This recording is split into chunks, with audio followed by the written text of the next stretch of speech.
앵커 백운기, 정확한 분석, 날카로운 시각. 백운기가 하면 다르다. 여러분 안녕하십니까, 백운기입니다. 원희룡 국토교통부 장관이 서울 양평간 고속도로 사업 특혜 의혹과 관련해서 고속도로 노선 검토뿐 아니라 도로 개설 사업 추진 자체를 전면 중단하고 백지화하겠다고 밝혔습니다. 그러면서 장관직뿐만 아니라 정치 생명을 걸겠다고 말했는데, 본인이 장관을 그만두는 것은 자유지만 국가의 주요 정책을 이렇게 홧김에 서방질하듯 그렇게 해치울 수 있는 건지 공직에 임하는 자세를 도저히 이해할 수가 없습니다. 매주 금요일 심층 토론, 오늘은 방통위의 KBS 수신료 분리 징수 의결과 네이버 알고리즘 실태 점검 등 현 정부의 언론 장악 시도를 주제로 토론하려고 했는데, 이 내용부터 먼저 좀 따져보겠습니다. 백운기의 정치본색 출발합니다.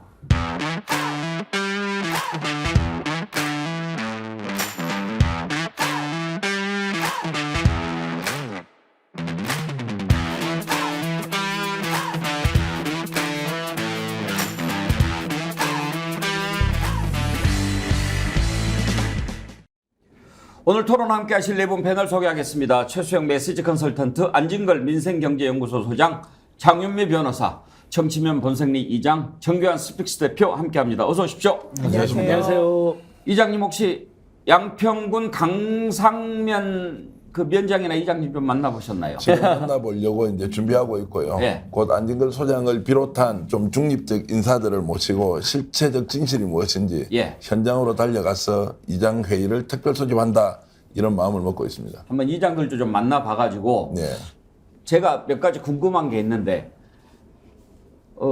그쪽으로 이렇게 오기로 됐다 안 오기로 됐다 이런 것을 주민들은 얼마나 알고 있는지 그것 좀 알아봐 주시고, 네네. 또 하나는 원희룡 장관이 지난번에 그런 얘기를 했어요. 양서면에서 강상면으로 바뀌는데 강상면으로 온다고 반길 일이 아니다, 그런다고 땅값 올라가지 않는다 그러는데, 제가 KBS 9시 뉴스 보니까 그쪽 부동산에서는 벌써 강상면 들썩들썩 한다고 부동산 업자가 그렇게 얘기하더라고요. 근데 실제로 땅값에 전혀 영향이 없는지. 실제 땅값이 영향이 크고요. 국토부 장관이 지금 도로가 개설되는 주변에 땅값이 안 오른다고 하면 그분은 국토부 장관 자격이 있는 분입니까, 없는 분입니까? 왜 그렇게 엄격한 기준과 절차를 거쳐서 도로가 개설돼야 되는지. 왜냐하면 도로가 나는 쪽은 이해관계자들에게 엄청난 이익을 주고, 원래 계획된 데는 지금 이제 완전 뻥카가 된 거 아닙니까? 뭐 그런 걸로 보면 당연히 땅값이 오르게 돼 있는데 오르지 않는다니 희한한 사람들이에요. 거기서 이해가 좀 잘 안 가더라고요. 근데 우리 안진걸 소장 요즘 현장을 좀 다니시죠? 예, 제가 갔다 와보셨어요? 어제 목요일 날 다녀왔습니다. 네. 요 간단한 표도 갖고 왔는데요. 원래 이제 곧 10년 전부터 추진되고 예비 타당성 조사까지 다 통과된 안이 이 양서면으로 가는 안입니다. 그렇죠. 보이실 겁니다, 우리 시청자들께서도요. 이 양서면 일대 보면 두물머리 보이시죠? 여기가 바로 6번 국도가 있기 때문에 뭐 두물머리 양술이 유명한 데죠. 주말이면 아주 낭만의 뭐 대명사잖아요. 드라마도 많이 찍고. 북한과 남한강 만나서 두물이 만난다고 해서 두물머리인데, 이 여기는 정말 서울, 경기 강원 사람들의 교통 체증이 악명이 높습니다. 여기 사는 주민들도 너무 고통이 심하고, 그래서 송파, 광주, 하남 거쳐가지고 이쪽으로 측면으로 고속도로가 뚫림으로써, 그러면 양방향의 엄청난 체증이 서울 쪽으로 하는 길이 하나 또 뚫리기 때문에 또 하남과 강주로 가는 길이 또 하나 뚫리기 때문에 상당히 분산이 되는 것으로 추진이 된 겁니다. 이건 양평군 공무원, 정치인, 국민들도 다 그렇게 10년 동안 알고 있었고, 그렇게 통과됐고 발표가 됐는데, 대통령님이 바뀐 지 2달 반 만인 작년 7월 18일 양평군수가 정동근 민주당 군수에서 전진선 국민의힘 군수 바뀐 지 18일 만인 7월 18일 날 갑자기 국토부가 공문을 보내서 검토 협의 요청을 합니다. 양평군은 양평군을 기다렸다는 듯이 요쪽 강상면 병산리안 대통령 부부의 땅, 최은순 씨, 김건희 씨 땅이 무려 7천여 평이나 있는 곳으로 확인된 이곳에 노선이 갑자기 작년 7월 18일 날 보냈더니 8일 만에 검토 의견을 줘가지고 병산안이 등장을 하더니 올해 5월 달에 이걸로 사실상 최종으로 발표가 된 겁니다. 그러면 여기 보시면 딱 봐도 2.2kg가 더 늘어나고요. 공사기간도 더 늘어나고 공사비도 2천억 안팎이 더 늘어납니다. 그러니까 이건 지금 우리 기재부 입장에 보니까 한 푼도 안 쓰고 서민 중산층 복지도 깎고 있고 지역화폐도 없애겠다 막 그러는데 이런 안이 주민들도 공무원들도 모르게 그다음에 4년 동안 정동균 그 군수가 단 한 번도 논의가 안 됐다고 합니다. 그러니까 이건 당연히 의혹이 나올 수밖에 없는 거죠. 그래서 제가 어제 직접 갔다 왔습니다. 당연히 뭐 강상면에 사시는 분들이야 이쪽으로 옮기면 좋다고 현장에서 저희들한테 어필도 하시더라고요. 충분히 이해가 되고요. 지역 개발 현안은 어디나 있는 거니까. 하지만 전체적으로 예비타당성 통과라든지 군정, 국정을 생각하면 이렇게 바뀌어서는 안 되는 거고 이렇게 변경되는 과정에 최고위층의 압력이나 청탁이나 또는 알아서 특혜를 주려는 움직임이 있지 않았나라는 의혹이 국민적 의혹이 자연스럽게 생길 수밖에 없습니다. 근데 지금 지도를 보면 종점이 바뀐다고 해서 끝에서만 살짝 바뀌는 게 아니고 종점을 바뀌는 것 때문에 중간부터 지금 쫙 갈라지는 거 아닙니까? 예, 중대한 변경이 됩니다. 그렇기 때문에 더 문제가 됩니다. 예. 거리도 아까 말씀드린 2.2km 더 늘어나고요. 예. 그렇게 되면 한 2천억 정도가 더 들기 때문에 예비타당성 조사를 다시 해야 될 정도로 심각한 변경입니다. 그러니까 이건 행정의 안정성이나 신뢰성에도 문제가 되고 벌써 고속도로가 이쪽으로 생긴다고 이사 오신 분들도 있습니다. 그러니까 그리고 또 하나 문제가 이제 여기 출발점이 송파 하남쯤이잖아요. 예. 하남시는 이 출발점이 채증이 심하니까 그냥 하나 더 생기면 여기는 채증이 더 유발된다. 옮겨달라고 주민 10,000명 서명까지 해갖고 의견을 냈어요. 그건 묵살이 됐습니다. 여기는 군수도 군의원도 국민들도 아무도 사실상 이견이 없이 그냥 확정된 거로 다 알고 이사 갈 사람 이리 이사 가고 양서면 쪽으로 오니까. 그러면 저는 궁금한 게 네. 양서면에서 강상면으로 바뀌게 됐다면 네.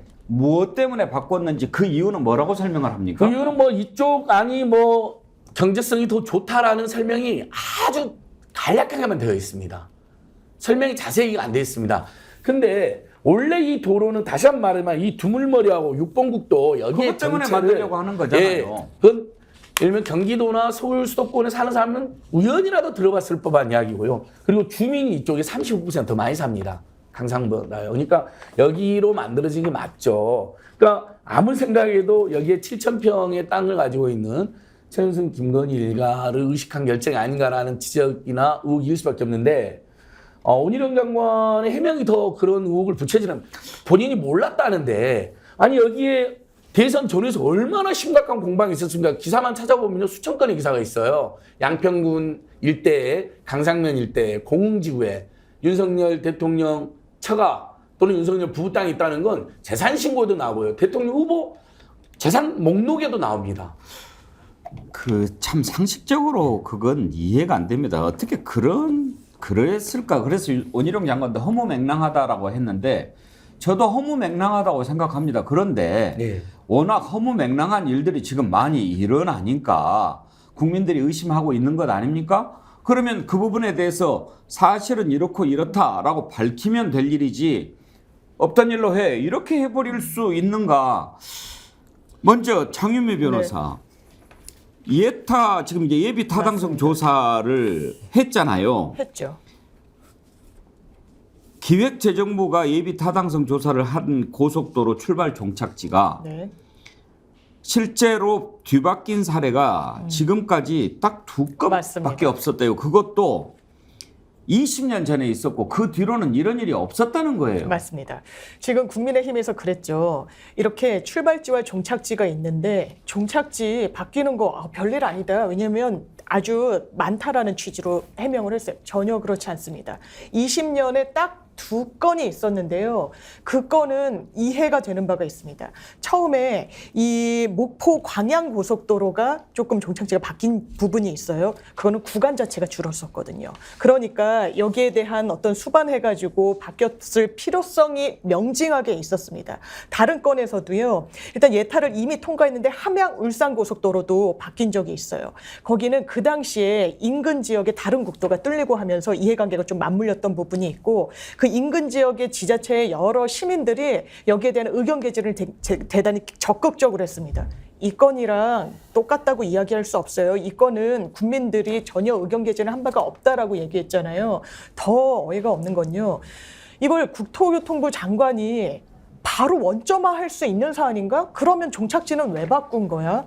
그리고 처음에 사업 목적은 계속 언급 주시지만요. 이 교통 분산에 있었던 거예요. 국도 6호에 굉장히 많은 이 차량이 몰린다. 그러니까 이 부분에 대해서 교통량을 좀 분산할 필요가 있다. 그런데 종착지가 바뀌면 이 애초에 사업 목적도 완전히 사라지는 겁니다. 그럼 왜 바뀌었는지에 대해서는 함구하면서 이걸 원점으로 하겠다? 의혹 제기가 있으니까요. 그러면 이 사업 검토는 제대로 했다라고 누가 믿겠어요? 왜냐하면 2021년도에 이미 기획재정부 예비타당성 검토 보고서 나왔었거든요. 아니 이거 김건희 여사 일대 땅에 종착지로 바뀌었네를 인지하게 된 건 공식적으로는 5월에 이후입니다. 이번 해. 그러면 이 정부의 국토교통, 이 도로와 관련한 정책은 어떻게 입안되고 이렇게 맛대로 바뀔 수 있는 건가? 야당이 문제 제기를 하면 뭐 지금 민주당 간판 내리게 하겠다고 하는데요. 사실 아니면. 그러기에 이런 정치 공세로 끌고 가기 이전에요. 왜 바뀌었고 왜 다시 원점으로 하는 것인지 이렇게 쉽게 할 수 있는 사안이었는지 저는 주무부처 장관으로서도 어이가 없고 저는 김건희 여사가 직접 답해야 된다고 생각합니다. 제가 이거 보면서 얼마나 엉터리인지 좀 말씀을 드릴게요. 지난 20년 전까지 왜 한 번도 없었느냐. 이게 예비타당성 조사라는 거는요. 막대한 예산과 그 이전의 제한 과정에서 이게 국가의 기본 계획을 설계하는 거지 않습니까? 이것이 중간에 바뀌게 되는 전례를 남긴다고 한번 생각해 보십시오. 그러면 이해관계자는 도로가 A라는 곳, B라는 곳, C라는 곳 가면 당연히 A, B, C는 각기 다른 생각을 할 수밖에 없지 않습니까? 우리 동네 와야 되죠. 정치권의 입김도 너무 센 거예요. 지역구에 따라서 너무 워낙 복잡하니까. 그래서 예비타당성 조사라는 것이 사실상 결정이기 때문에 어떤 경우에도 국가가 결정한 것을 변경해 주면 안 된다. 만약 변경이 되는 순간에 행정의 신뢰, 예산의 낭비, 시간의 경과 이런 것들이 너무 많으니까 이거 안 된다고 해서 국가가 예타해서 결정 나는 대로 가도록 그러면 진짜 특이한 경우 아니면 이게 바뀌는 게 아닙니다. 그래서 20년 동안 안 바뀐 거예요. 그런데 이거를 지금 불과 1년 사이에 바꾸기를 시도를 했다. 그리고 원장관은 지금 이걸 문제가 되고 하니까 자기는 정치 생명 걸고 민주당한테는 당을 걸으라 그랬습니다. 근데 원희룡 장관 자기 돈 가지고 도로 내줍니까? 대한민국 국민들이 그 지역을 이용하니까 너무 복잡하고 어려우니까 수십 년 동안 이거 지금 정체 문제 해결해야 된다고 해서 이거를 결정한 것을 논란이 되니까 이거 안 하겠습니다. 백지화하겠습니다. 그러면 원희룡 장관의 원래 노림수로 보면 이런 겁니다. 자, 지금 원점으로 되돌린다. 그러면 김건희 여사 일가가 손해를 보는 게 생기지 않습니까? 그거 하기 싫은 거예요. 두 번째, 그래도 지금 좋다고 했으니까 밀어붙이자. 그러면 바로 탄핵하지 않겠습니까? 아, 이럴 때 원희룡은 자신의 정치적 판단으로 아예 뭉개고 가는 것이 제일 낫네. 라고 해서 결론 없이 그냥 계속 가겠다. 이렇게 이제 결정한 걸로 저는 봅니다. 장성철 소장이 어제 그런 얘기를 하더라고요. 오히려 정치적으로 그런 프레임도 짤 수가 있다는 거예요. 자, 고속도로는 안 만들어. 백지화해. 그러면 불편하잖아요. 그러면 야, 이거 다 민주당이 문제 삼아가지고 계속 이렇게 불편하게 만드는 거야. 그러니까 손해볼 일이 없다는 생각을 했을 수도 있다는 거예요. 참 대단하신 분들이네요. 근데 최수 컨설턴트 지금 예비타당성 조사 해가지고 바뀌는 게 20년 동안 없었다는 건데 그전에도 사례를 보니까 목포 광양고속도로가 예비타당성 조사에서 그 바뀐 적이 있더라고요. 그게 왜 바뀌었냐면 구조물 간섭 등 여러 가지 기술적인 이유로 분기점 설치가 불가능해가지고 위치가 이제 바뀌는 거예요. 당초 안에서. 근데 그렇게 바뀌어가지고 결국은 사업비가 예비 타당성 안보다 1조 가까이 더 줄어들었어요. 오히려 더 효과를 보는 그렇죠. 변경인 거죠. 그다음에 또 함양 울산 고속도로도 출발점 종착역이 다 변경됐는데 이것도 경제적 타당성 또 현재 의견 고려해서 바꿨고 오히려 더 잘 됐다는 평가를 받는 거예요. 근데 이거는 지금 우리가 여러 가지로 봤을 때 예비 타당성 조사까지 끝났는데 정권이 바뀌었다는 이유 하나 말고는 왜 바뀌었는지 그걸 설명을 못 하잖아요. 그러니까 그게 설명했던 게 이제 그 해당 김선교 의원이 아마 지역구 국회의원입니다. 그분이 이제 지역민의 이제 의견이라고 수렴해가지고 이제 그 국토교통부 주무부처에 전달한 거죠. 그걸 아마 명분으로 했던 것 같아요. 근데 물론 이제 지역의 대표성을 가진 국회의원이 지역민들의 의견을 수렴해서 주무부처에 전달하면서 이걸 변경시켜 주시오. 절차상 맥락상은 딱 얘기가 됩니다. 지역 대표니까. 근데 이제 그게 과연 그렇다면 이제 그만한 타당성이 있느냐. 그게 이제 봐야 되는데 비용도 더 늘어나고 구간도 더 늘어나는 게 과연 그게 예비 타당성 조사라는 그 효율성 문제를 다 따진 것을 통과한 것을 뒤집을 만한 명분이 되는 건지 저는 사실 그게 또 의아스럽고 그렇게 했으면은 그 지역구 국회의원이 더군다나 국민의힘 소속이란 말이죠. 그럼 그렇게 했으면은 원 장관이 지역구 국회 요구해서 다시 한번 조사해 본 결과 그렇다고 해서 추진하면 되잖아요. 근데 이걸 왜 갑자기 백지화를 합니까?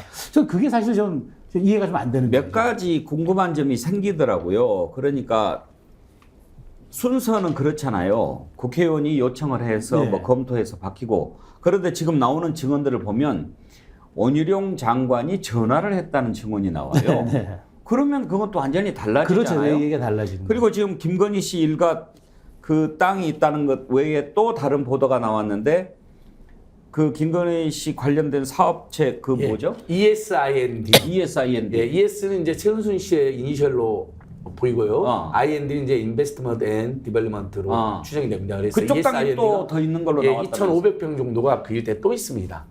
참 땅도 많아요. 예, 그러니까 투기 의혹으로 대규모 땅을 보유하고 있는 건 틀림없는 사실인 것 같습니다. 아니면 처음에 선산이라고 그랬는데요. 그 말고도 너무나 많은 땅을 갖고 있기 때문에 투기 의혹인지 이제 예. 그 부분은 우리가 지금은 이제 모르겠습니다. 뭐 예. 해봐야 알겠지만, 자 문제는 이렇게 중요한 국가 정책을 장관이 아이씨 성질나 무역 이렇게 할 수 있는가 하는 거예요. 이 과정도 한번 들여다봐야 됩니다. 어제 이 내용과 관련해서 당정협의회를 했습니다.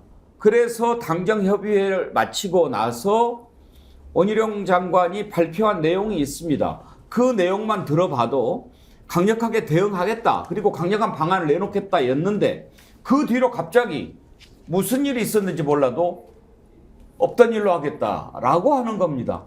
이 과정은 또 어떻게 설명을 해야 됩니까? 먼저 원희룡 장관이 어제 당정협의회 끝나고 했던 발언을 들어보시죠. 이 양평 고속도로 노선을 가지고 이 상임위 때부터 이 김건희 여사 특혜 의혹을 제기하고 있는데요. 그동안 이 진행됐던 과정에 대해서 오늘도 종합적으로 말씀을 드리겠지만 아무리 이야기해도 민주당은 진실이나 양평 군민들과 도로 이용자의 혜택에 관심이 있는 것이 아니라 여기에서 자신들의 정치 공세 대상을 건수 잡는 데에만 관심이 있는 게 지난 며칠간의 행태를 통해서 명백합니다. 있지도 않은 악마를 만들려는 그 시도를 국민들이 심판할 수 있도록 저희들이 강력한 방안을 제시를 하겠습니다. 자, 강력한 방안을 제시하겠다고 밝혔습니다. 저 때만 해도 상당히 신중하게 얘기를 했는데요. 갑자기 그 뒤에 기자들 만나서는 장관직을 걸 뿐만 아니라 정치 생명을 걸겠다. 고속도로 노선 검토뿐 아니라 도로 개설 사업 추진 자체를 이 시점에서 전면 중단하고 이 정부에서 추진된 모든 사항을 백지화하겠다. 이렇게 얘기를 합니다. 이 서울 양평 고속도로에 대해서는 노선 검토뿐만 아니라 도로 개설 사업 추진 자체를 이 시점에서 전면 중단하고 이 정부에서 추진되었던 모든 사항을 백지화하겠습니다. 이 노선이 정말 필요하고 최종 노선이 있다면 다음 정부에서 하십시오. 그리고 그 과정에 대해서는 나중에 열심히 실무적으로 일한 공무원들만 골탕 먹이지 말고 민주당이 그리고 지금 의혹 제기하는 사람들이 처음부터 노선 결정 과정에 관여를 하시기 바랍니다.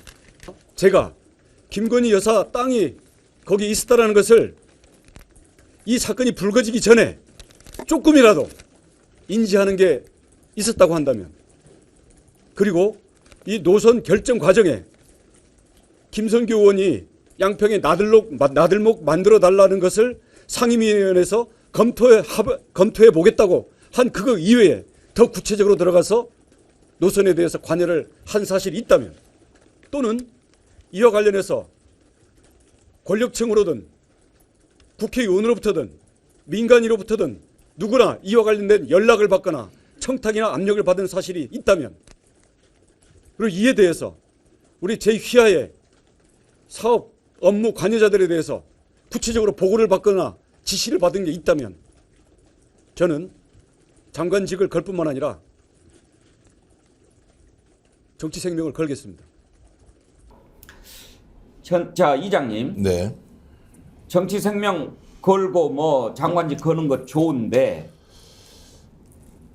만약에요, 어떤 석연치 않은 이유가 있다면 저는 원희룡 장관이 좀 착각하고 있는 게, 요즘 공무원들 옛날처럼 뭐 비밀 지키기 위해서 목 내놓고 이렇게 하지 않을걸요? 원래 정치 생명 거는 사람이요, 조건을 저렇게 4가지를 제가 들어도 무슨 말인지 사실 잘 모르겠습니다. 아니면 아니고 맞으면 맞는 거죠. 그런데 지금 저런 조건을 건다는 것은 결국 이 조건대로 내가 걸릴 일이 없다, 이렇게 보는 말장난이라고 저는 생각을 하고요. 좀 약간 듣기 거북하지만 제가 한 말씀 드리면, 저분 대학 다니면서 한국 민주화 운동에 기여했던 분 맞습니까? 저분 옥살이도 좀 하고 이리 안 했습니까? 학교 다닐 때 데모하다가요. 그때 뭐였습니까? 권력이 독재자에 항거해서 국민이 주인이 나라를 만들겠다고 길거리에 나가서 돌 던지고 화염병 던지고, 그래서 원희룡 장관 같은 80년대 초반에 대한민국의 민주화를 이끌었던 그 지도자들 때문에 우리가 이렇게 국민으로서 대접받고 주권자로서 우리가 역할을 하지 않습니까? 저는 저분이 원래부터 군부 출신이었고 귀족 집안의 출신이었고, 원래 인간은 2가지 종류가 있다, 잘 되는 놈과 안 되는 놈, 이런 데 익숙하게 살았던 사람이라면, 그런 분 있지 않습니까 지금 우리나라에? 그런 사람이라면 나는 저렇게 새빵간 거짓말을 하면, 원래 저 사람 원래 그랬구나라고 저는 이렇게 좀 분노가 좀 덜할 것 같은데, 저분은 그렇게 산 사람이 아니에요. 서점집 아들의 책 많이 읽고 서울 예전에 학력고사 수석하고 운동하고 학생운동하고 그렇게 해서 민주화에 기여했던 사람이 지금 이 문제가 딱 나오니까 하는 이야기를 한번 보십시오. 심하게 하면 꼬라지를 한번 보십시오. 김건희 일가가 누가 보더라도 거기에 땅이 있기 때문에 누군가가 지시를 받았든 받지 않았든 좀 해주자라고 갔던 거를 이 단기간에 업무 처리를 해놓고는 지는 모른다고요? 그런데 자기가 왜 그 전직 국회의원한테 전화했어? 그 전직 국회의원은 야, 내 원장관한테 전화 받았는데 이제 된대 라고 했다는 게 지금 이미 증거로 나와 있지 않습니까? 자기 모른다고요? 그러면은 과거에 민주화운동 했던 사람이 변절을 하기 시작하면 저런 식으로 새빨간 거짓말하고 국민 앞에서 자, 내 정치 생명 걸 테니까 민주당 너희들은 당을 걸어라, 이렇게 할 수 있는 겁니까? 이게 그 정도 내용의 다양한 의견이 존재할 만한 겁니까? 이 사건이?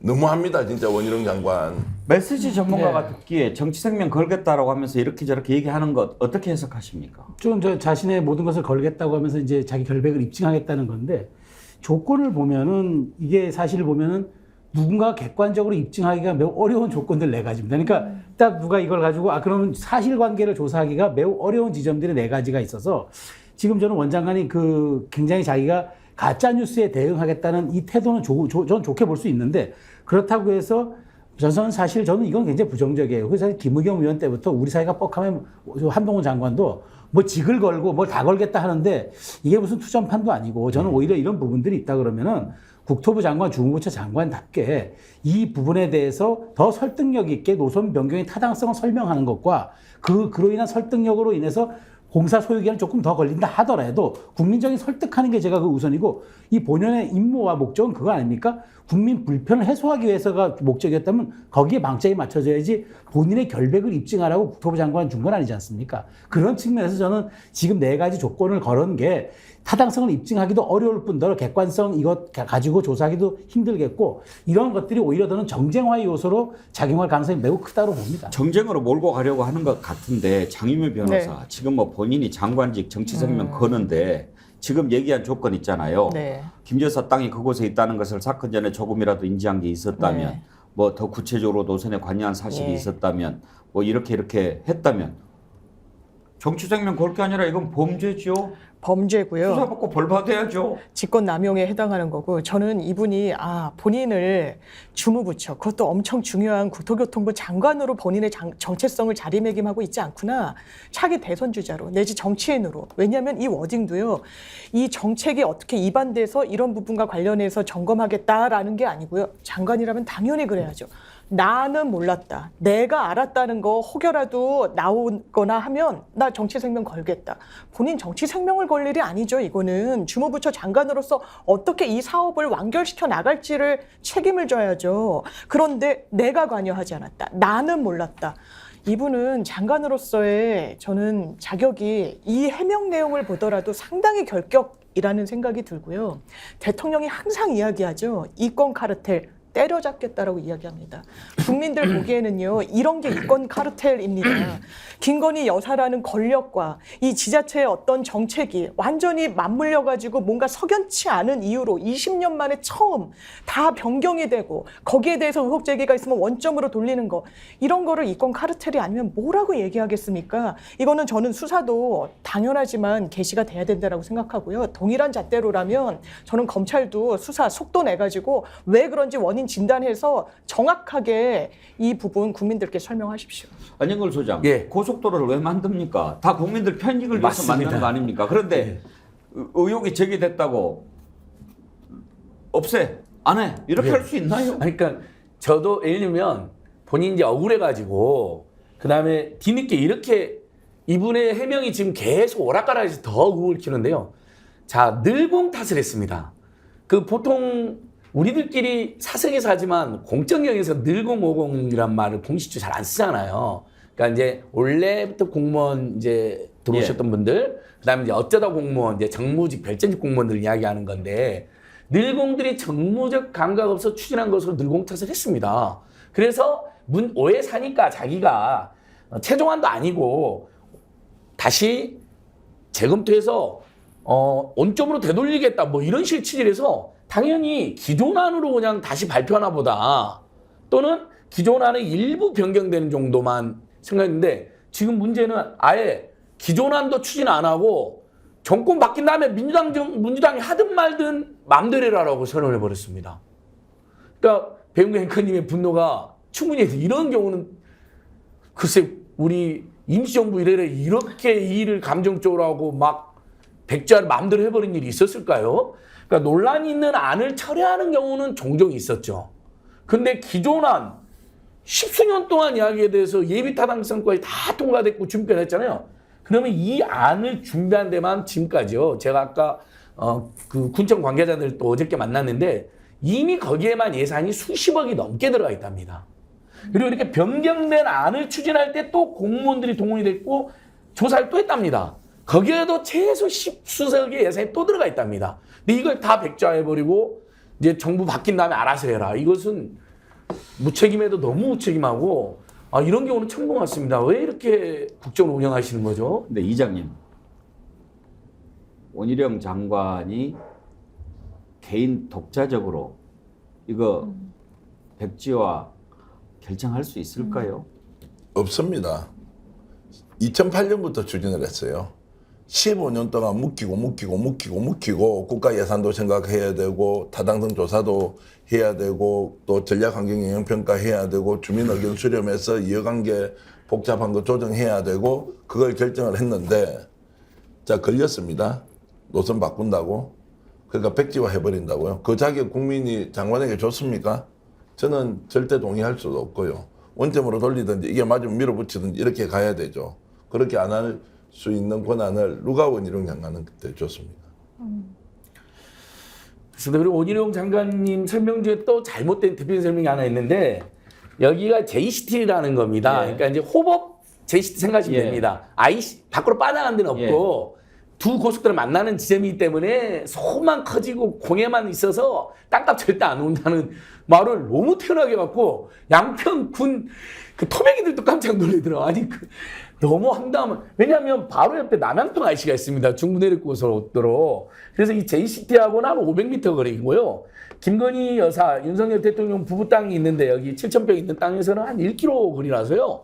그냥 여기서 이제 1분도 안 되는 거리로 남양평 IC로 가가지고 JCT로 가가지고 송파에 있는 최은순 장모님 댁이 송파에 호 아파트, 대형 아파트가 있습니다.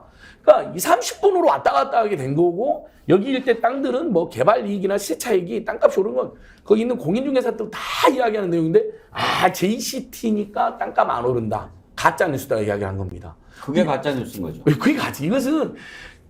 이건 정말 그냥 그 동네 사는 사람들, 공인중개사, 이장님 말씀하신 대로 그렇게 교통전문가들 얘기를 했다면 예. 정말 국토교통부 장관 자격이 없는 거죠. 그러니까 바로 옆에 남양평 IC가 있는 것을 알면서 거짓말한 거라고 저는 그렇게 추정할 수가 그쪽 땅값이 없어요. 오르는 것은 그거는 당연한 건데 네. 그게 오히려 내려간다 또는 안 올라간다 그렇게 이야기하면 그건 말이 안 되죠. 그러니까 뭔가 이상한 것을 추진하다 딱 걸려가지고 국민 쪽이 엄청 커지니까 허둥대면서 마구 해명을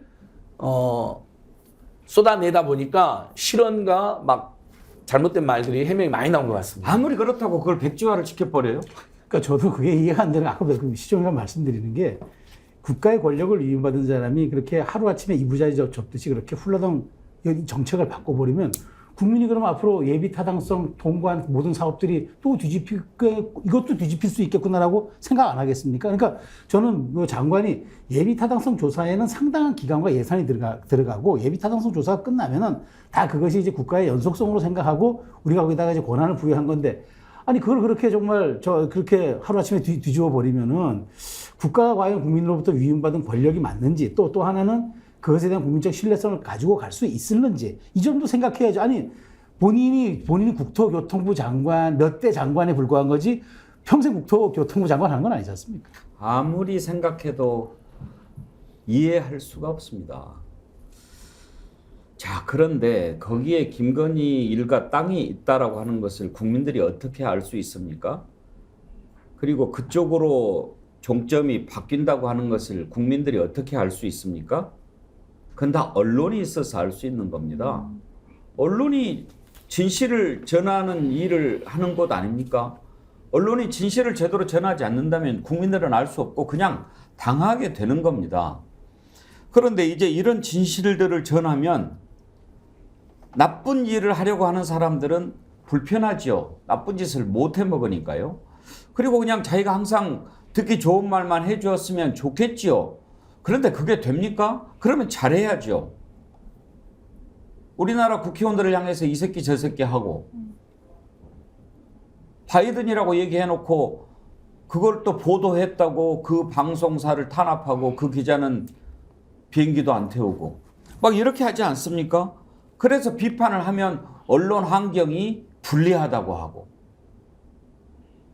마음대로 좀 하고 싶은데 그게 안 되니까 어떻게 합니까? 일단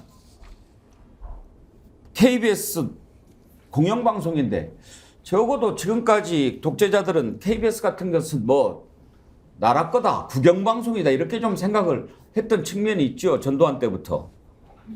이번에 방송통신위원회가 30년 만에 KBS 수신료 분리 징수안을 통과시켰습니다.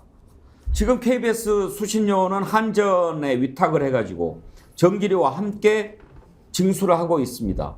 그 전에 30년 전에는 어떻게 했냐면 수신료 징수원이 있었습니다. 그 사람들이 각 집집마다 돌아다니면서 수신료를 걷었습니다. 근데 이제 그게 그 자체로도 비용이 들고 불편하고 그 걷는 비용이 있지 않습니까? 혹시 여러분들 보셨는지 모르겠습니다. 무라카미 하루키가 쓴 소설 1Q84인가요? 거기에도 보면 수신료 징수하는 사람이 나오고요. 영국 BBC도 수신료를 처음엔 징수를 했습니다. 영국 영화 보아도 이렇게 그 수신료 징수하는 모습이 막 나옵니다. 어떤 독특한 사람이 수신료 안 내겠다고 막 화면 조작해서 이렇게 하다가 감옥도 가고 그런 일이 있었어요. 다시 그때로 이제 돌아가야 된다는 겁니다. 그러면 어떻게 됩니까? 당장 KBS 수신료 수입이 수천억은 줄어들 겁니다. 지금 KBS 전체 수입이 1조 몇천억인데 그중에 45%가 수신료거든요. 여기에 이제 또 ETV도 없애야 된다라고 국민의힘이 주장합니다. 이렇게 되면 KBS는 공중분해하자는 얘기죠. 그리고 존폐의 위기 처할 수 있습니다. 방통위는 한 발 더 나가서 네이버가 알고리즘을 좀 조작하는 의혹이 있다. 이거 실태 점검해야 된다. 왜 이렇게 합니까? 이걸 언론 장악 시도라고 보지 않으면 그 시각이 이상한 것 아니겠습니까? 지금 이 정권에서 하고 있는 언론 장악 시도를 보면 마치 탱크가 물밀듯이 이렇게 밀고 들어오는, 거침없이 진입하는 그런 모습이 연상되지 않습니까? 왜 이렇게 하는 걸까요? 한번 좀 짚어봅시다.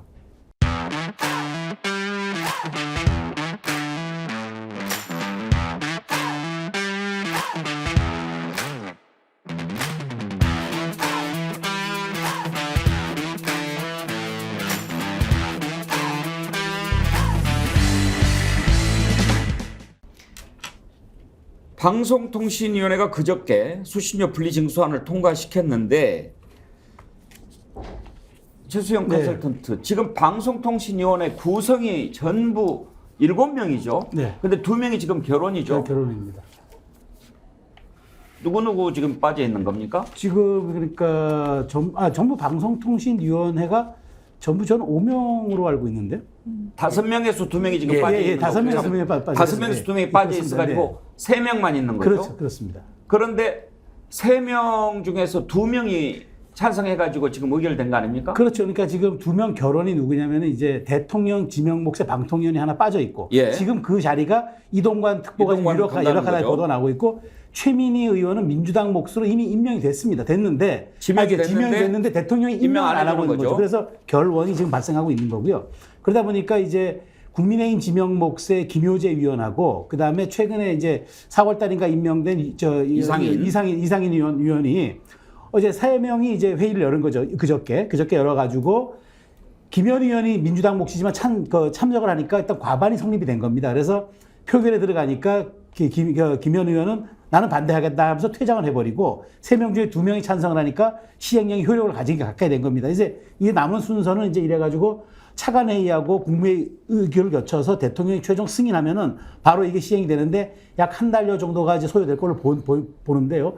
문제는 이게 되더라도 한전하고 KBS 측이 어떻게 그러면 이 수신료 분리에 대해서 그럼 뭐 종이를 분리할 건지 아니면 완전히 떼서 뭐 시청료 징수원이 또 가게 될 건지 여러 가지 방법들을 이제 또 고민하게 되겠죠. 지금 남은 과정은 그렇습니다. 일단 2명이 의결해가지고 시행령은 이제 처리가 됐습니다. 그러면 이게 적용이 되면 이제 다음 달부터는 아마 그렇게 시행이 될 수도 있겠죠. 끝나고 나서 민주당 몫의 방송통신위원회 김현 의원 얘기, 또 민주당의 조승래 의원 얘기, 국민의힘의 박성정 의원의 주장, 뭐 이런 얘기들 한번 좀 들어보시죠.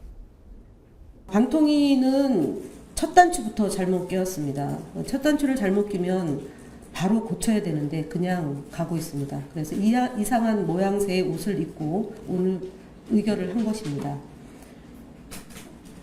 김효재 위원장은 직무대행입니다. 그리고 직무대행이란 건 뭐냐면은 그 권한 행사에 있어서 직무대행의 권한만 행사를 해야 됩니다. 방통위 설치에 관한 법과 방송법, 행정절차법을 준수하면서 여야의 이견이 있는 것은 협의하고 합의를 끌어내려는 노력을 기울여야 되는데 본인이 위원장의 역할보다는 국민의힘으로부터 추천받은 상임위원으로서의 역할에 더 충실하지 않았나. 언론 장악의 눈먼 정권의 탐욕, 무책임한 정부의 막무가내 행정 탓에 애꿎은 국민만 피해를 보게 생겼다. 현행 방송법에 따르면 수신료를 분리징수하더라도 수신료 납부 의무는 그대로 남는다. 소위 강제징수에서 국민을 해방시킨다는 가짜뉴스는 국민을 빚쟁이 만드는 사채 광고나 다름없다. 민주당도 2011년 전기요금과 통합징수되는 현행 수신료 징수체계의 불합리성을 인정해서 분리징수를 하기로 한 바 있습니다. 민주당은 정권이 바뀌자 민노총 언론노조가 장악한 KBS 체제를 영구히 하기 위해 국민들이 요구하는 분리징수를 근거도 없이 개변 수준의 억지 주장으로 반대하고 있습니다. 자, 일단 법률적인 문제를 좀 따져보고 싶은데 장유미 변호사, 이번 의결 절차는 문제가 없나요? 있습니다. 일단 행정절차법이라는 게 있어요. 시행령과 관련 규정들을 바꾸게 되죠. 그럼 국민들에게 최소한 40일 정도 입법 예고를 하도록 돼 있습니다. 열흘로 단축시켰죠. 이 부분 절차적인 위법성, 문제 삼을 수 있는 여지가 열려 있고요. 또 하나는 그렇습니다. 수신료가 여러 차례 헌법재판소에 갔습니다. 여러 이슈로 갔어요. KBS가 수신료 금액을 본인들이 결정한 적이 있습니다. 헌법재판소가 그러면 안 된다라고 그랬어요. 그러면서 수신료의 법적인 성격을 분명히 합니다. 많은 분들이 오해하시는 것 같아요. 이게 한전에서 전기세 얹어서 같이 내게 되니까 만약에 불리하게 내면 이 부분을 법적으로 안 내도 되는 거구나. 그렇지 않습니다. TV 수상기가 있는 집들은 무조건 이 부분은 부과해야 돼요. 그런데 왜 분리징수를 하느냐? 비용이 엄청나게 든다는 거거든요. 따로 하게 되면. 지금도 한전에 6% 수수료는 주고 있어요. 근데 이걸 왜 그럴까? 이건 KBS를 언론을 장악하고 길들이기라는 그런 명분이 아니라면 이 행태는 사실 설명되지 않습니다. 법적으로는 그렇습니다. 수신료와 관련해선 특별 부담금이다. 시청 여부와 상관없이 내야 되는 돈이라고 이야기합니다. 그러면서 이 수신료를 내는 절차적인 방식, 그리고 어떻게 걷어들일 것인지는 상당히 이 수신료와 관련한 주요 내용이라고 헌법재판소가 판시하면서 입법자의 결단 사안이라고 얘기합니다. 법을 바꿔야 된다라는 이야기예요. 그런데 시행령으로 지금 민주당 협조 못 구하고 야사당 협조 못 구하니까 모든 걸 시행령으로 해서 모법인 법령을 바꾸려고 하고 있는데요. 이런 거를 위헌이라고 이야기하고요. 그렇다면 빨리 이 시행령의 효력을 정지하는 법적인 조치를 하면 저는 법원에서 인용될 가능성 상당히 높다라고 보고 왜 이런 무리수를 법률적으로나 정치적으로 가져가는가 굉장히 저는 국민들에 대한 자신감의 부족이다. 있는 사실 그대로 여론을 수렴할 자신감과 능력이 결여되어 있지 않다면 저는 이 상황이 설명되지 않는다고 생각합니다. 근데 우리 최수영 컨설턴트 KBS 시청자위원도 하셨잖아요. 네. 방통위가 시행령을 바꾸기로 한 것은 대통령실이 권고를 했죠. 근데 그 권고할 때 몇 가지가 있어요. 수신료 징수만 있는 게 아니고 공영방송 어떻게 하면 제대로 살릴 것인지 그런 부분도 챙겨보라고 했잖아요. 네. 그게 사실은 더 중요한 것 아닙니까? 그 부분에 관해서는 방통위가 뭘 내놨습니까? 그러니까 사실 그때 여론조사, 그러니까 뭐 국민 이제 게시판에 올려가지고 조사를 해서 이제 97%가 분리징수에 찬성한다. 이제 그것만 많이 보도가 되는데 실제로 공영방송의 체질 개선에 대해서도 많은 요구들이 있어서 왔던 것도 사실이죠. 왜냐하면 지금 OTT 시대에 정말 과거 올드 미디어가 지금 역할을 제대로 못하고 있는 걸 맞고, 그 다음에 그 컨텐츠가 국민에게 소구되고 있지 않기 때문에 그런 측면까지 고려해서 이제 종합적으로 한번 해보라는 뜻인데, 과연 분리징수만 한다고 해서 이게 해결될 문제인가? 저는 사실 장윤미 변호사 지적했지만 TV 수상기가 있는 한 돈을 내야 돼요. 피해 나갈 방법이 없어요. 저게 1년 동안 돈을 안 내잖아요? 그러면 3%가 붙기 때문에 900원씩 붙어가지고 돈을 또 더 내야 되고, 1년이 지나면 방통위가 의결하면 또 체납 징수까지 할 수가 있어요. 그래서 특히나 호텔이라든가 헬스장 같은 데 TV가 무지하게 많잖아요. 그거 곱하기 하면은 사실 그거 굉장한 말하자면 소송 비용까지 나올 수가 있는 이게 사안인데, 이제 저는 이제 그 필요하다면 이제 분리징수하는 건 좋은데, 그렇다면 이것만이 그럼 개혁의 끝인가? 저는 이게 이제 이른바 시작의 끝이 아니라 끝의 시작이 되어야 되는데, 오히려 이 사안 하나만을 놓고 보면은 KBS를 매우 불편하게 하는 것밖에 안 되는 거라서, 저는 이것뿐만, 그 분리징수가 그렇다면은 정말 그렇다고 국민들이 이걸 안 내는 게 아니라 이걸 입증을 해야 됩니다.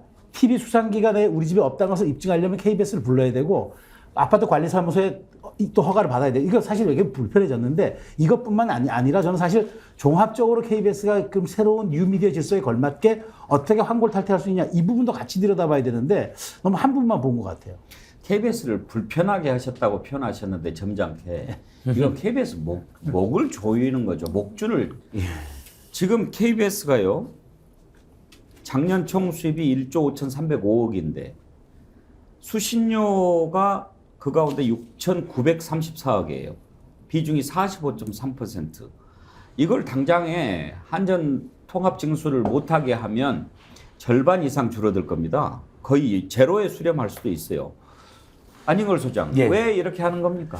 그러니까 예전에 지금 요즘 윤석열 정권에 보면 MB계 인사들이 엄청 들어가고 있잖아요. 또 들어오대요. 예, 뭐 이재호 민주화운동 기념사업회장, 유인촌 문화특보 뭐 아예 이명박 정권이 정치검찰과 김건희 세력으로는 국정 운영이 도저히 안 되니까 윤석열 정권을 장악했다 이런 세간의 이제 비판이 나오는데 그때 당시 이제 주기차에 시도했던 것이 이제 언론 장악이라는 시도였습니다. 많은 논란과 부작용을 낳았죠. 그때 아마 그런 판단한 것 같아요. 아유, KBS나 MBC나 공영방송 EBS나 장악해봐야 장악도 안 되고 오히려 국민한테 혼만 나니까 차라리 쓴소리하는 방송, 공영방송, 이 방송의 공영성, 독립성, 신뢰성이 생명인 곳인데 그냥 민영화해버리거나 아예 망하게 파괴해버리자라고 완전히 아까 원희룡 장관이 자기들이 잘못한 게 딱 걸리니까 그것을 잘못을 인정하고 시정하고 사과하는 게 아니라 원래 가야 될 노선까지도 백지해가지고 국민들을 괴롭히는 선택을 한 것처럼 그러니까 가야 될 노선을 파괴해버린 것처럼 공영방송을 파괴하는 무모한 결정을 했다고 생각합니다. 저도 KBS 수신료를 이렇게 통합징수하는 것에 대해서 불편함을 느낄 때가 있습니다. 그런 민원을 시민단체에 내신 분들이 꽤 있습니다. 그런 민원이 있다면 사실은 어떻게 그것을 개선할 것인가 논의하는 건 의미가 있다고 생각합니다.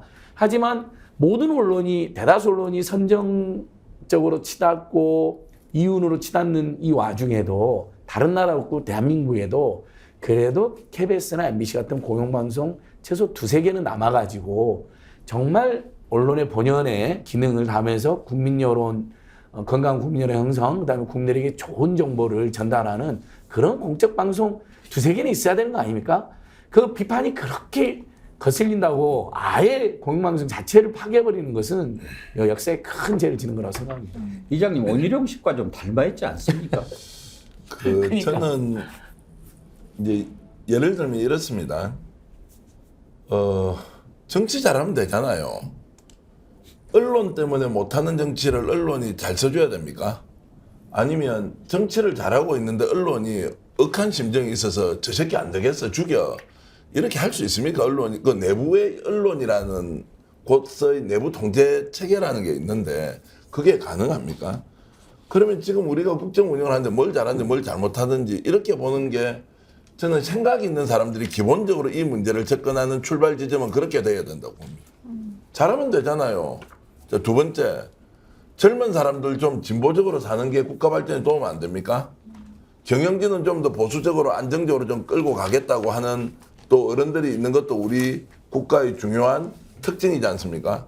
그러면 노조는 좀 진보 쪽에 가깝고 경영진은 그래도 좀 안정적인 지향을 해야 되는데 결국에는 그럼에도 불구하고 우리가 균형감을 가져가야 된다는 게 지금까지 제가 배워왔던 언론의 사명 같은 거거든요. 나의 정치적 성향이 있다 하더라도 보도에서는 반드시 균형감을 가져야 한다. 그런데 대통령은 이렇게 보지 않는 거죠.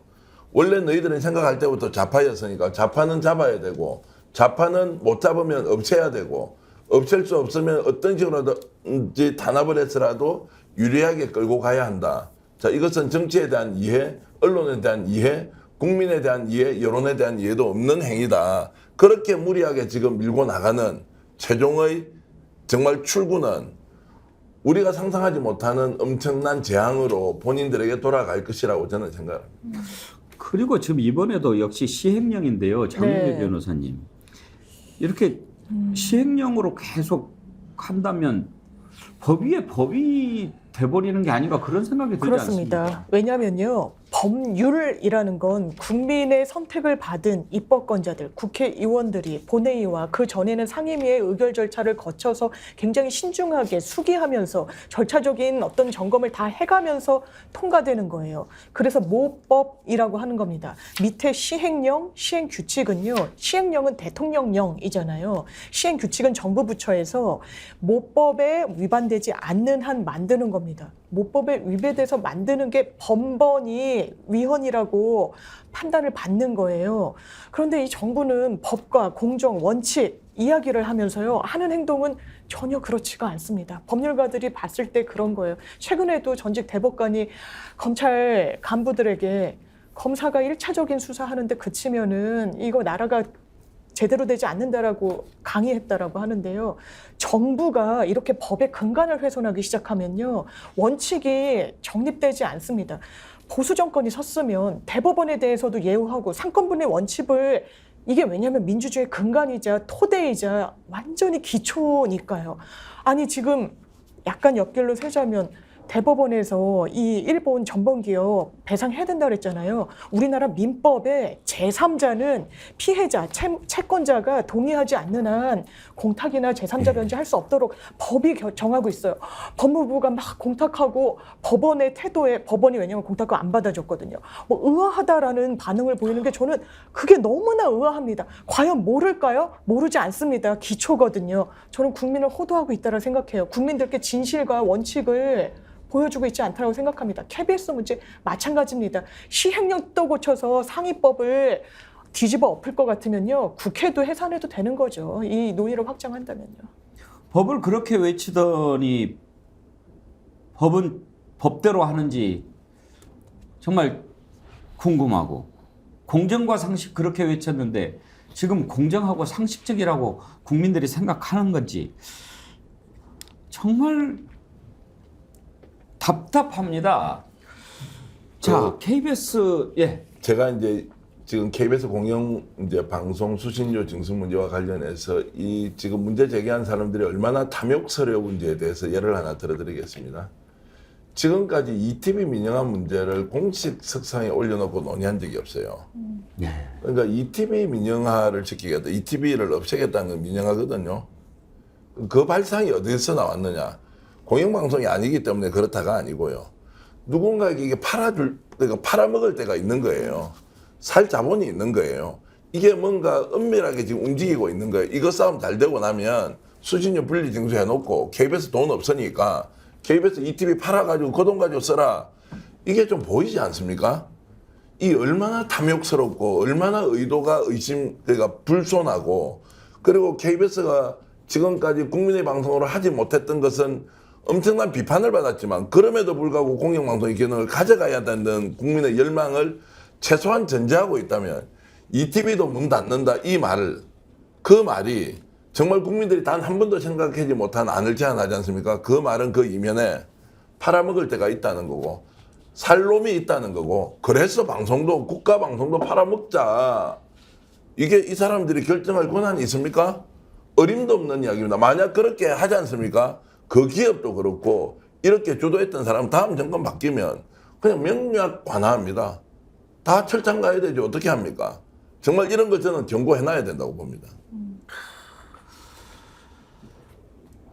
그리고 또 방통위가 네이버를 이제 실태 점검을 하겠다고 합니다. 최수영 컨설턴트, 뭐가 문제라는 겁니까? 그러니까 네이버 이제 알고리즘이 이제 말하자면 무작위로 작동이 돼야 되는데 이걸 인위적으로 조작했다. 이제 그 박성중 의원이 이제 제기를 한 거거든요. 그래서 이제 하다 보니까 뉴스 알고리즘에 따라서 자연스럽게 경쟁력을 갖춘 언론사들의 노출 순위가 쭈르륵 서열화가 돼야 되는데 그게 아니라 뭔가 이렇게 손인가 작업이 들어가가지고 인위적인 방식으로 매체들의 순위를 추출해서 인기도라는 자질을 만들어서 알고리즘에 적용을 했다, 이런 주장이에요. 그러다 보니까 그래서 사례로 든 게 뭐 2위에 있던 조선일보가 6위로 가고 동아는 4위에서 14위로 갔는데 오히려 MBC가 일반 언론사 중 1등으로 등극했다. 이거는 이제 말하자면은 자연스러운 시장의 질서라기보다는 누군가 인위적으로 알고리즘 배열에 개입했다. 이러니까 이제 방통위가 조사해서 알고리즘에 과연 제대로 작동했는지 아니면 누군가 인위적으로 손을 탔는지 이 부분을 지금 들여다보겠다고 한 거죠. 근데 사실 네이버의 이 뉴스 알고리즘에 대해서는 사실 이거는 뭐 굉장히 원래부터 논란이 많았죠. 사람들이 왜냐하면 휴대폰으로 볼 때 네이버로 해서 더 뉴스를 접속하는 게 많으니까 네이버의 영향이 너무 커지다 보니까 이른바 제휴사평가위원회 재평이라는 걸 통해 가지고 이걸 뭘 하기도 했는데 이 재평이조차도 사실 굉장히 좀 진영적으로 편향돼 있다 이런 얘기가 나와서 재평이 운영이 지금 중단돼 버린 상태예요. 그러다 보니까 지금 방통위가 직권으로 이걸 들여다보겠다고 해서 네이버 같은 경우는 상당히 긴장하죠. 왜냐하면 전기통신사업법에 위반된다 그러면은 제재를 받기 때문에 이런 부분은 이제 좀 네이버가 상당히 부담을 가질 겁니다. MBC가 1위로 올라갔다. 그 전에 상식으로는 1등 못했을 수 있어요. 근데 왜 1등 됩니까? 그거를 생각을 해봐야 되지 않습니까? 왜 축구 중계하면은 사람들이 다 우리 이번에 MBC 봐주자 그럽니까? MBC를 누가 지금 MBC로 키워놨습니까? 얼마 전에 라디오 청취율 조사했는데 MBC 시사 프로그램 신장식인가? 네. 신장식이 뭐죠? 뭐? 뉴스 아이키. 뉴스 그게 1등을 했더라고요. 예. 그 전에 1등 못했어요. 맞습니다. 김어준 있을 때. 그리고 이제 최근에 조사했는데 1등이더라고요. 그래서 한번 방송을 들어봤더니 자랑을 막 하더라고. 뭐 라디오 청취율 1위, 뭐 신장식에 뭐 1등을 누가 만들어줬습니까? 국민들께서 자연스럽게 만들어 주시는 거죠. 그러면 본인이 돌아봐야죠. 몸에 오물이 묻어서 사람들이 다 쳐다보면 내 몸에 뭐가 묻었나 이렇게 봐가지고 묻은 걸 털어야지. 쳐다본 놈 저 눈을 찔러버려. 이렇게 하면 그게 되겠어요? 아유, 얘가 너무 적절하십니다. 이 네이버 논란은 정말 오래된 논란이긴 한데요. 조금 많은 국민들이 의아하게 생각하는 게 실제로 예전에 그 진성호 전 의원이 유명한 명언을 남겼잖아요. 망언으로 평가만. 네이버는 장악이 됐는데 이명박 박근혜 정권이 다음이 말을 안 된다는 말을 해가지고 큰 이슈가 됐었잖아요. 시민사회에서 객관적으로 봐도 네이버는 기사나 댓글이 보수 편향이었으면 보수 편향이었지 진보나 개혁 편향인 적이 없다는 평가를 받거든요. 저도 뭐 그거 네이버가 국민의힘한테 불리하게 아마 이건 언론계에서도 비슷한 평가를 할 거예요. 그러니까 다음은 옛날에 아고라라는 게시판에 진짜 많은 진보 개혁적인 글이 올라오기도 했고요. 그다음에 뉴스 편집에서 제가 보기에도 다음은 좀 흔히 말하는 옛날 한겨레 신문에 경향신문사가 많이 올라가고 이걸 조사한 사람들도 있었어요. 근데 네이버는 한 번도 그런 평판이나 느낌 못 받았고 오히려 보수에 유리한 거 아니냐라는 지적을 받았는데 갑자기 네이버를 계속 이렇게 강공을 하는 거. 그러니까 일면 네이버마저도 윤석열 정권에 대한 비판 기사가 언론에서 많이 올라오니까 그것을 일반 알고리즘 배치하다 보면 또 국민들의 어떤 호응도 같은 것이 알고리즘에 이것도 네이버가 자체 조정한 게 아니라 알고리즘 검토위원회라는 외부의 객관적 위원들이 모여서 정했다고 하는데 그러다 보니까 윤석열 대통령이나 윤석열 정권의 불편한 기사들이 많이 노출된 모양이죠. 최근에 저는 사실 그렇게 느껴본 적이 없지만 그러면 그래 방금 백운기 앵커님께서 말한 것처럼 우리가 더 정책을 잘해서 정부를 투명하고 공정 운영해서 포탈로부터도 칭찬받는 정부를 만들어가야 하는 게 맞지. 네이버라는 민간 회사를 이렇게 막 정말 거의 협박식으로 공격하는 게 시장에 모든 걸 맡기겠다. 뭐 자유가 최고다라고 하는 정권하고도 안 맞지 않습니까? 근데요, 이장님. 이제 KBS가 지금은 위상이 많이 떨어졌지만 그래도 한때는 대표 방송 아니었습니까? 네. 네이버가 어떻게 보면 포탈의 KBS라고 할 정도 위상이에요. 이렇게 마음먹으면 KBS고 네이버고 다 손보면 다 정리할 수 있을까요?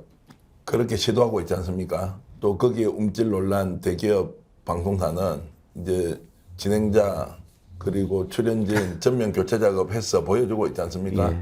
불효령을 내리니 돌아가고 알아서 기어준다 이런 거 지금 이제 느끼고 있을 겁니다. 그럼 네이버는 지금까지는 오히려 보수 쪽에 좀 유리했다고 하는데 네이버를 저렇게 잡으면 네이버 경영진은 아예 다루지 않거나 그래도 좀 가능한 한 더 다루어주는 쪽으로 생각하고 그것이 이제 먹힌다는 것을 알고 있는 거죠. 알아서 기니까. 그리고 지금 양평 이런 문제도 있지 않습니까? KBS 수신료 문제 있지 않습니까? 언론이 탐사보도 이런 거 하지 않습니다. 지금 괜히 복잡한 문제 뛰어들어 봐야 이거 뭐 내한테 손해가 올 일이 더 많으니까. 그래서 지금 언론 장악 시도라는 것은 저런 방식으로 내뱉고 알아서 기는 분위기를 만들면 전체적으로 본인에게 불리한 기사가 덜 나온다는 것을 경험적으로 알고 있는 거죠. 그런데 저는 이제 그런 경험이 최종적으로 더 유리해질 것이냐 그 사람들한테 절대 저는 그렇게 보지 않습니다. 권력은 국민 한 사람 한 사람은 다 누를 수 있는데요. 국민 전체를 절대 누를 수가 없습니다. 다만 국민 전체의 힘은 지금 하나하나 누를 때 나타나지 않죠. 모여서 나타나겠죠. 그래서 이런 언론 장악의 시도는 결국 실패할 뿐만이 아니라 지금 이런 그 과도한 개입이 결국 부메랑이 돼서 자신의 목을 칠 것이다. 여러분 좀 기다려 보십시오. 그거 반드시 확인할 수 있습니다. 그럼요. 역사가 다 증명합니다. 장유미 변호사. 네. 참 웃기지도 않아요. 지금 JTBC 박성태 앵커가 바뀐다는 거 교체됐죠. 아닙니까? 네. 아이고. 그 전에 박성탱커가 뭐 이렇게 좀 쓴소리 한 거 우리도 한번 소개한 적이 예. 있었는데 예. 그때 이렇게 하니까 막 댓글들이 올라왔어요. 저 곧 바뀌겠네. 언제 할까? 압수수색 들어갈 것 같다. 막 이러는데 그런 말을 했다고 그런 얘기가 올라오는 세상이 쓴웃음 났는데 실제로 또 바뀌어요.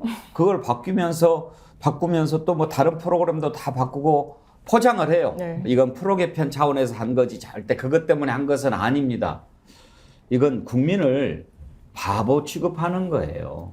그렇습니다. 저는 엄중하게 새겨야 된다고 봐요. 이를테면 아까 언급했던 라디오, 음악방송, 시사방송 통틀어서 일을 했다고 하더라고요. 제가 라디오 많이 듣는 분들한테 물어봤습니다. 그 프로를 왜 듣냐? 김어준의 그 TBS 프로가 폐지돼서 글로 옮겨간 거냐? 그렇지 않다라는 거예요. 오히려 이런 언론 지형에 굉장히 화가 나서 김어준은 그대로 오전에 유튜브를 그대로 보고 신장식까지 우리가 보기로 결정했다. 이런 취지로 이야기를 하는 겁니다. 결이 같으니까. MBC요. 제가 다른 지상파 방송 기자한테 물어봤어요. 본인 방송은 너무 메인 뉴스의 시청률이 떨어진다고 하더라고요. MBC는 굉장히 올라가고. 그걸 왜 그럴까요? 국민들이 지금 MBC가 정권의 탄압을 받고 정론 집회를 한다라고 판단하고 있는 거예요.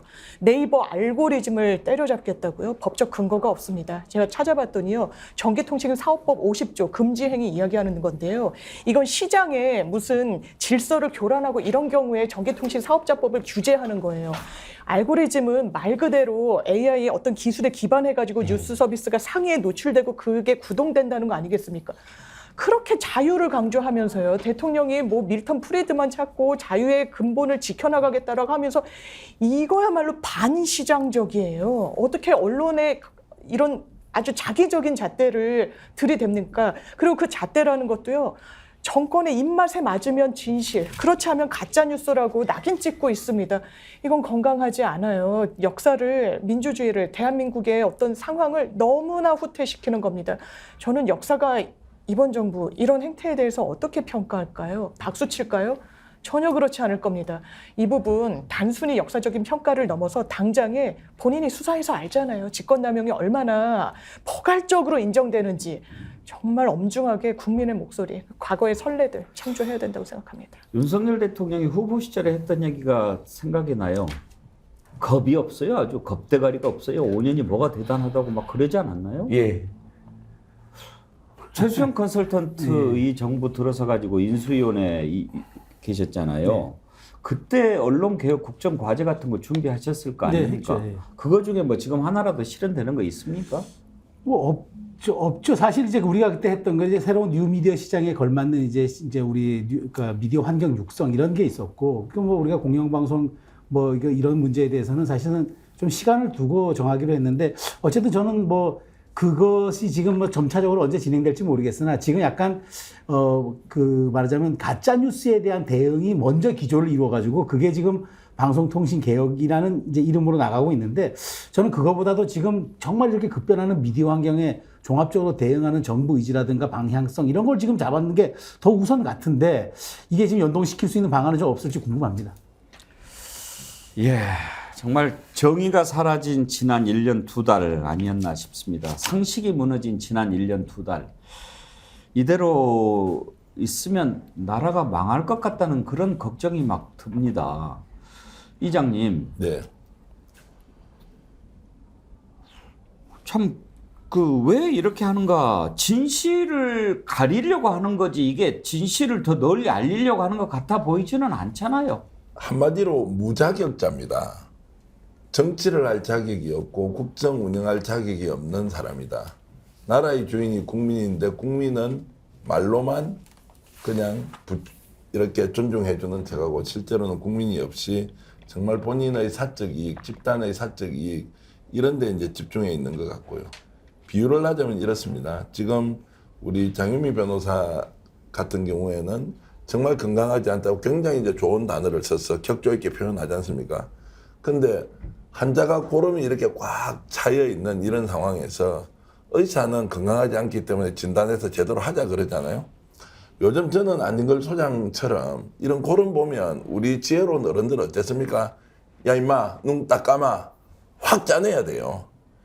거기에서 무슨 뭐 어떤 뭐 약을 쓰는 게 어떻게 효과 있고 하는지 이런 게 아닌 거예요. 저는 지금 우리 사회가 너무 골마터져 있고 이제는 이 사람들이 어떤 잘못을 해도 부끄러워하지도 않고요. 그냥 무조건 갈라치기 해서 네 편 내 편 가르면 모든 게 끝이 나버린다고 생각하니까 야, 지금은 정말 이거 진단하는 것이 맞느냐 아니면 거리에 나가서 정말 우리가 꼬름을 확 짜버리는 게 맞는 것이냐 이런 이제 생각을 할 정도로 상황이 심각해지고 있다. 국민 여러분 아셔야 됩니다. 심각해지고 있습니다. 기계적 균형의 문제가 아닙니다. 지금은 잘못된 거 잘못됐다고 이야기해야 됩니다. 안진걸 소장 활동가신데 네. 정말 우리 국민들이 진실을 더 자세히 알 수 있도록 더 많이 노력해 주십시오. 예, 맞습니다. 우리 스픽스 방송이 그래서 더더욱 오늘 소중하게 느껴집니다. 100만 정어리 때 운동 우리 배국님께서 강조하시는데요. 결국 공영방송이 무너진 그 자리를 종편이나 극우 언론으로 채워서 윤석열 정권의 지지율을 부당하게 유지하려고 하는 그런 정권 차원에 저는 정말 황당한 음모가 있다고 생각하는데 그런 국민들이 바보가 아니지 않습니까? 오히려 바른 말하고 또 정말 시민 언론, 대한 언론으로서 할 말을 하는 그런 우리 스픽스 같은 유튜브 방송에 또는 예. 최근에 이제 뉴미디어라고도 표현하던데요. 이런 다양한 뉴미디어로 국민들이 힘을 모아주실 것 같습니다. 다시 한번 우리 스픽스 이제 40만 넘었는데 50만으로 빨리 갈 수 있도록 우리 시민 여러분 힘 모아주십시오. 감사합니다. 제가 한 말씀만 보태면 실제로 백운기 앵커님 감사드리고 그러나 저도 똑같이 두려움이 있고 앵커님도 두려움이 있고 사실 왜 겁 안 납니까? 지금 여기 나와서 이 김건희 여사 윤석열 대통령이 이야기하고 원희룡 장관 잘못됐다고 하면 집권 여당이 저렇게 무소불위의 권력을 휘두는데 왜 겁이 안 납니까? 겁이 나죠. 두렵죠. 혹시 피해볼까 싶어 걱정도 되죠. 그럼에도 불구하고 우리가 양심과 상식을 가지고 있으니까 최소한의 진실은 알려주고 우리가 결정하는 것이 아니라 이 방송을 보는 시청자들이 정말 무엇이 진실인지 그래도 생각 좀 한 번 더 해주십사 하고 다른 언론 안 하니까 다른 데서는 피해버리니까 또 좀 더 심하게 얘기하면 어떤 언론은 거기에 부역해서 완전히 맞다고 이렇게 칭송과 찬양을 하고 있으니까 우리라도 겁이 나지만 이런 이야기 좀 하자. 이것이 대한민국이 살아있다는 증거 아니냐. 이제 이런 마음으로 방송을 하고 있다는 말씀을 드리면서 정말 감사하다는 말씀을 한 번 더 드립니다. 예. 나라를 위해서 기도할 때입니다. 장윤미 변호사님, 네. 우리 정계환 대표와 백운기를 위해서 기도해 주십시오. 아유, 저 기도하겠습니다. 방언이 터질 때까지 하겠습니다. 감사합니다. 오늘 토론 여기까지 하죠. 최수영 컨설턴트, 안진걸 소장, 장윤미 변호사, 정계환 대표 네 분 수고하셨습니다. 감사합니다. 감사합니다. 깨어있는 정치본색 애청자 여러분 함께해 주셔서 감사합니다. 건강한 주말 보내시고요. 다음 주 월요일 오전 10시 50분 다시 찾아뵙겠습니다. 국민 앵커 백운기 정확한 분석 날카로운 시각 백운기가 하면 다르다.